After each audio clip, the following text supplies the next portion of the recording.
আমাদের কিছু ভুল শুধরে নিতে হবে এবং চক্রান্ত ভাঙতে হবে। কোন চক্রান্তের কথা বললেন কুণাল ঘোষ? প্রথম দিন থেকে আরজি কর কাণ্ড নিয়ে তিনি বিভিন্ন বক্তব্য পেশ করেছেন। হ্যাঁ, শান্তনু সেন বা সুখেন্দু শেখর রায়ের মতো করেননি, তবে যে বক্তব্য পেশ করেছেন বারবারই তাতে আলোচিত হয়েছে। এখানেই তিনি থামেননি, আরো বলেছেন মমতা বন্দ্যোপাধ্যায়ের মতো প্রতিবাদের প্রথম সারিতে দাঁড়িয়ে থেকে সেনাপতি অভিষেক বন্দ্যোপাধ্যায়কে পথ দেখানোর কথা তিনি বলেছেন। তৃণমূল যুব নেতা থেকে কুণাল ঘোষ, তাদের এই এক্স হ্যান্ডেল বার্তা, সোশ্যাল মিডিয়ায় বার্তা থেকে কোন বিষয়টি প্রকাশ হচ্ছে আমরা জানি না, তবে চক্রান্তের গন্ধ কিন্তু সকলেই পাচ্ছেন। সেই চক্রান্ত ভাঙতেই সিবিআই আধিকারিকরা আজ আরো একবার সন্দীপ ঘোষকে তলব। প্রবীরদা, একদমই তাই, সন্দীপ ঘোষকে তলব, এবং সন্দীপ ঘোষ এই মুহূর্তে কিন্তু আতশ কাচের তলায়। নিশ্চয়ই স্মৃতি, তোমার এটা মনে আছে, ঠিক যেদিনকে তিনি ইস্তফা দিলেন, স্বাস্থ্য ভবনের সামনে দাঁড়িয়ে তিনি বললেন আমি একদম চাকরি ছেড়ে দিচ্ছি এবং অধ্যক্ষ পদও ছেড়ে দিচ্ছি। তারপরেও কিন্তু তিনি বলেছেন যে আরজি কর মেডিকেল কলেজ হসপিটাল একটা ঘুঘুর বাসা দীর্ঘদিন ধরে চলছিল এবং তিনি সেখানে গিয়ে সেই ঘুঘুর বাসাটা ভেঙেছিলেন এবং ঘুষ দিতে হতো নাকি সেখানে ডেথ সার্টিফিকেটের জন্য বা বার্থ সার্টিফিকেটের জন্য। তিনি সমস্ত সেগুলো বাতিল করে দিয়েছিলেন এবং একদম স্বচ্ছতা আনতে চেয়েছিলেন, এমনটাই তিনি জানান। এবং একই সঙ্গে তিনি কিন্তু বলেন এই যে স্টুডেন্টদের একাংশকে তার বিরুদ্ধে খেপিয়ে তুলেছে। এবং তাই কারণ আমাদের এই বন্ধুরা প্রশ্ন করেছিল যে আচ্ছা ডাক্তারবাবু, এই আপনার বিরুদ্ধে ছাত্রছাত্রীদের এত ক্ষোভ কেন হসপিটাল ওখানে? সবাই আমার বিরুদ্ধে ক্ষোভ হবে, কারণ আমি তো সৎপথে থাকতে চেয়েছি।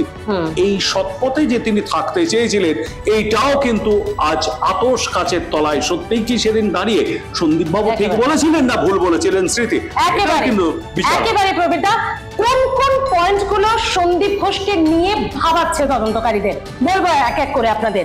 প্রথম, ঘটনার দিন রাতে তিনি যখন এই ডেড বডি দেখলেন, একজন চিকিৎসক হিসেবে স্পষ্ট বোঝা যাচ্ছিল সেই মেয়েটির উপর নৃশংস অত্যাচার হয়েছে। সেটি রেপ নাকি শুধু অত্যাচার সেটা তদন্ত সাপেক্ষ, কিন্তু সেটা আত্মহত্যা এই তত্ত্ব তুললেন কে? যদিও সন্দীপ ঘোষ পরে সাংবাদিকদের বলেছেন তিনি নাকি এই কথা বলেননি। পুলিশ তাহলে একেবারে শুধুমাত্র জিডি, শুধুমাত্র আত্মহত্যা, এই দিকগুলো এলো কিভাবে? সন্দীপ ঘোষ তো অধ্যক্ষ, তিনি তো প্রিন্সিপাল আরজি করের মতো একটি হাসপাতালে, কিভাবে পুলিশ যখন এই আত্মহত্যার তত্ত্ব বলছেন তিনি কিভাবে দাঁড়িয়ে থেকে সেই বিষয়টিকে মানলেন? প্রথমত। দ্বিতীয়ত, তার মা বাবাকে কে ফোন করে বললেন যে তিনি সুইসাইড করেছেন, তরুণী চিকিৎসক সুইসাইড করেছেন? তৃতীয়ত, তার মা বাবাকে ডাকার পর প্রায় 3.5 ঘন্টা সেমিনার হলের বাইরে বসিয়ে রাখা হয়েছিল, কিন্তু সেই ডেড বডির সামনে যেতে দেওয়া হয়নি কেন? শুধু তাই নয়, তখন ওই সেমিনার হলে যেখানে নারকীয় অত্যাচার হয়েছে, ধর্ষণ হয়েছে, সেখানে বেশ কয়েকজন পুলিশ কর্মী, হাসপাতালের কয়েকজন কর্মী এবং এই প্রাক্তন অধ্যক্ষ সন্দীপ ঘোষ যখন বর্তমান ছিলেন তিনিও দাঁড়িয়েছিলেন। কি করছিলেন তারা সেখানে দরজা বন্ধ করে? ভাবাচ্ছে তদন্তকারীদের। আরো একটি গুরুত্বপূর্ণ পয়েন্ট, যে হাসপাতালে যে সেমিনার হল নিয়ে এত তদন্ত, এত চূড়ান্ত নারকীয় অত্যাচারের অভিযোগ, যেখানে তারই পাশে শৌচাগার হঠাৎ করে ভেঙে ইট সিমেন্টের কাজ, সংস্কারের কাজ শুরু করলেন কার অনুমতিতে? তখনও তিনি সেখানকার বর্তমান অধ্যক্ষ। যদি এটা এই মেরামতির কাজের টেন্ডার যদি আগেই পাশ হয়ে গিয়ে থাকে, সেই নথি কোথায়? যদি পাশ হয়ে গিয়ে থাকে, তদন্তের স্বার্থে তিনি আটকালেন না কেন?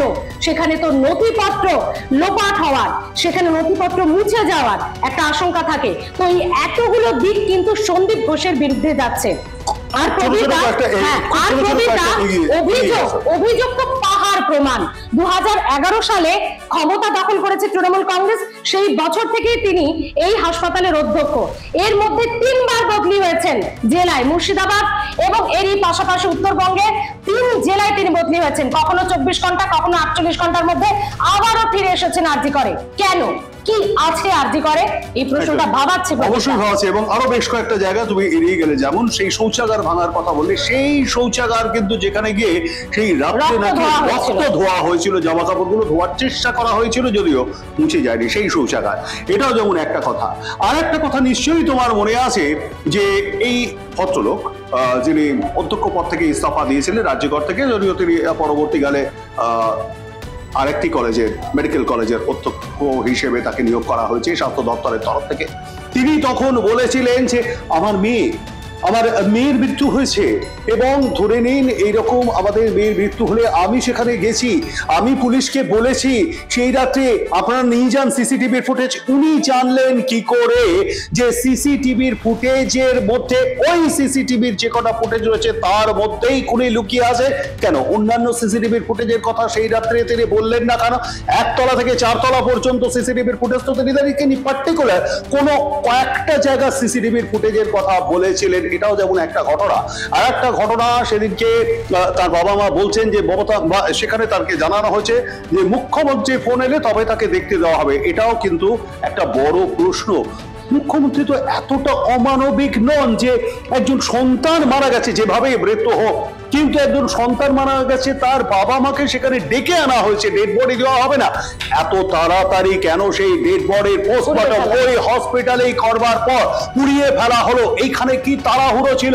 ওই ডেড বডি যদি সেভ করে রাখা যেত তাহলে পরবর্তীকালে তো সে কোর্ট অর্ডার দিয়ে আরো একবার সেইটার ভিডিওগ্রাফি করে ঠিক যেভাবে যে ওয়েতে হয়ে থাকে আদালত নির্দেশ দেয় সেই ওয়েতে তো পোস্টমর্টম করাতে পারতো।